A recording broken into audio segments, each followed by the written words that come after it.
President Trump has widened the global trade war he started since retaking the White House. He's announced a 25% tariff on all cars imported into the United States from the 2nd of April. The US president claimed the measures would spur growth in the US car industry and create jobs and investment. And what we're going to be doing is a 25% tariff on all cars that are not made in the United States. If they're made in the United States, there's absolutely no tariff. 25% tariff on all foreign imports of cars and parts. Just look at the amount of car makers that are going to be impacted. You see foreign car makers, domestic car makers, and they're all on the same screen together. Business is coming back to the United States so that they don't have to pay tariffs. And I think also because of November 5th, the election, they're very happy. The auto sector finds itself caught firmly in the crosshairs. Annetta has been looking at the impacts of the trade turmoil on Volkswagen, as well as other challenges facing the German giant. Volkswagen, the titan of German engineering, is staring down the unthinkable, walking away from the United States. Yes, you heard that right. The world's second largest car maker, battered by Trump's 27.5% tariffs, is secretly weighing an exit from the American market. The numbers alone are staggering, a $1.3 billion hit in just 6 months. Profit margins sliced from 6% to barely 4%. And consumers, ordinary families, are now staring at price hikes of $3,000 to $6,000 on cars under 30 grand. For Volkswagen, the US has turned from opportunity to liability. For America, the implications are even darker. Jobs on the line, supply chains jammed, and the prestige of being the world's premier auto market suddenly under threat. This isn't just about cars, it's about whether America's trade war just backfired in spectacular fashion.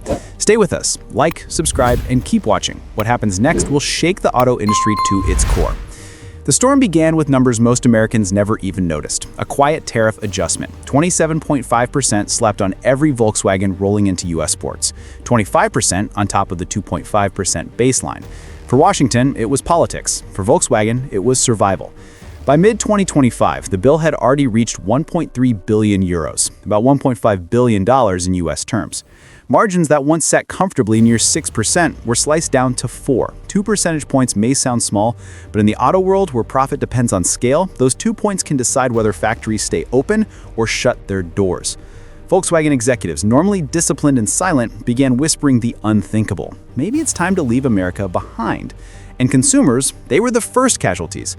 Cars that once sat under the $30,000 mark suddenly ballooned in price, a $3,000 to $6,000 increase for the average model. A family shopping for a new Jetta or Tiguan suddenly faced a financial cliff. Repairs weren't spared either. Imported parts hit by the same tariffs meant higher costs at dealerships. What was once routine maintenance now punched holes in household budgets. This wasn't just inflation, it was a direct tax on mobility, and Americans felt it where it hurt most, in their wallets. But the damage didn't stop with sticker prices. Tariffs created a chokehold in the arteries of global trade. Volkswagen relies heavily on Mexico and Europe for its North American pipeline. Mexican rail shipments, vital for mid-tier models, were suddenly suspended as tariff paperwork piled up at the border. Trains loaded with cars sat idle. Dealers in the Midwest waited weeks for deliveries that never came. Ports from Baltimore to Houston became graveyards of European steel. Thousands of cars lined up, stuck in bureaucratic limbo. Volkswagen, unable to swallow the costs, slapped on import fees just to move inventory. Dealers groaned, customers balked, and the brand's reputation, once built on German efficiency, began to look fragile. All of this fed a vicious cycle. Supply shortages meant fewer cars in showrooms. Fewer cars meant rising prices. Rising prices meant customers fled to rivals or walked away from new purchases altogether. The very market Volkswagen had spent decades cultivating was now slipping through its fingers.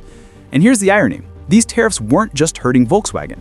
They were destabilizing the broader American auto ecosystem. Suppliers who manufactured everything from seat frames to electronic modules depended on steady contracts with foreign automakers. Now orders were slashed, payment timelines extended. Smaller businesses, family-owned manufacturers in Ohio, Michigan, and Illinois were left gasping for air. Layoffs trickled in, first a few dozen jobs here, then hundreds more. Analysts warned the ripple effect could threaten up to 1.3 million North American auto-related positions. That wasn't just German jobs, it was American livelihoods. Communities built around auto corridors began to panic. And while Volkswagen was at the center of the storm, it wasn't alone. Rivals like BMW, Mercedes, even Toyota all eyed the chaos nervously.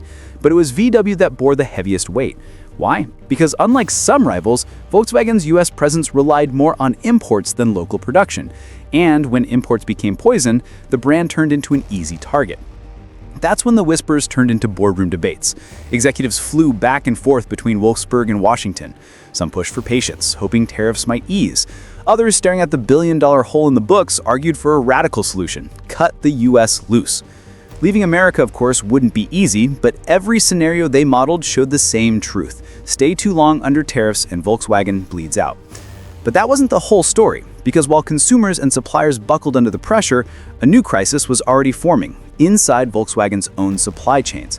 And what came next would shock even hardened industry veterans.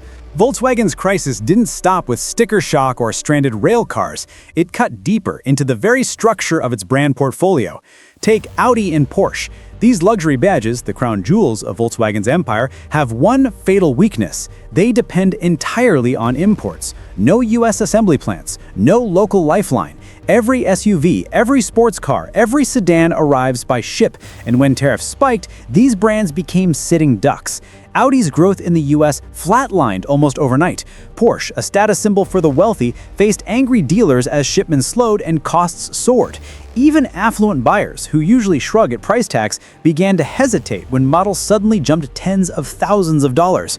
Worse still, reputation matters in luxury. When buyers sense uncertainty, they move to competitors. Mercedes and Lexus quietly circled, ready to poach disillusioned customers. This wasn't just about lost sales, it was about brand erosion. But Volkswagen wasn't content to stand still. Behind closed doors, executives dusted off a desperate playbook: build in America or risk extinction here. The proposal? A massive $10 billion US factory complex. It wasn't just a plant, it was a survival bid, a shield against tariffs. If Volkswagen built cars on American soil, Washington couldn't tax them into oblivion. On paper, it looked promising. The project promised jobs, local investment, and political goodwill. Volkswagen dangled it before lawmakers as proof it was willing to play ball. But in reality, it was a gamble. Factories don't rise overnight. Even with billions poured in, it takes years to secure land, hire workers, train engineers, and ramp up production. By the time a plant came online, tariffs could already have rewritten the market beyond recognition. For Volkswagen, it risked being too little too late. And the costs? Colossal. $10 billion sunk into infrastructure during an era of razor-thin margins. Investors balked. Shareholders questioned whether it made sense to double down on a hostile market when friendlier arenas existed in Canada, Mexico, or Asia. Meanwhile, US rivals watched the drama unfold with grim fascination. Ford and GM, supposed beneficiaries of Trump's tariffs, found little reason to celebrate. Why? Because protectionism cuts both ways. As Washington squeezed imports, Canada and Mexico prepared retaliatory moves. Auto exports to these neighbors, worth tens of billions of dollars, faced sudden risks. Industry insiders warned America's auto exports could be slashed in half. And with it, the prestige of being the global auto hub began to erode. Tariffs, meant to shield Detroit, were destabilizing it instead. The bigger picture was unmistakable. Volkswagen's retreat could set a precedent. If one of the world's largest automakers couldn't survive America's new rules, who could? Other companies might scale back. Some might redirect investment elsewhere. Slowly, the gravitational pull of the US market would weaken.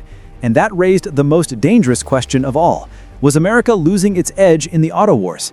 Germany, Japan, Korea, even China. These countries were watching closely. Every boardroom calculation, every news headline about Volkswagen's troubles served as a cautionary tale. They saw a market where rules shifted overnight, where politics dictated economics, where billions could vanish with a single tariff announcement.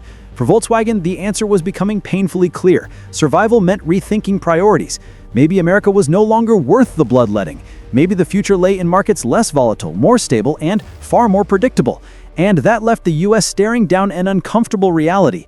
Tariffs designed to punish foreigners might end up punishing Americans most of all. So here we are. Volkswagen, one of the world's most powerful automakers, may be on the brink of walking away from the United States. Billions in losses, prices spiraling out of reach, jobs on the chopping block, and America's prestige in the global auto market hanging by a thread. And this is bigger than one company. If Volkswagen retreats, it sets a precedent. Other automakers could follow. The so-called world's largest consumer market could suddenly find itself sidelined as production and innovation shift elsewhere. Tariffs meant to protect could become the very weapon that dismantles American competitiveness. The question now is simple. Are these policies defending American industry, or are they destroying it from within? If If you want answers that the mainstream won't touch, make sure to like this video, subscribe, and keep watching, because this story isn't ending, it's just getting started.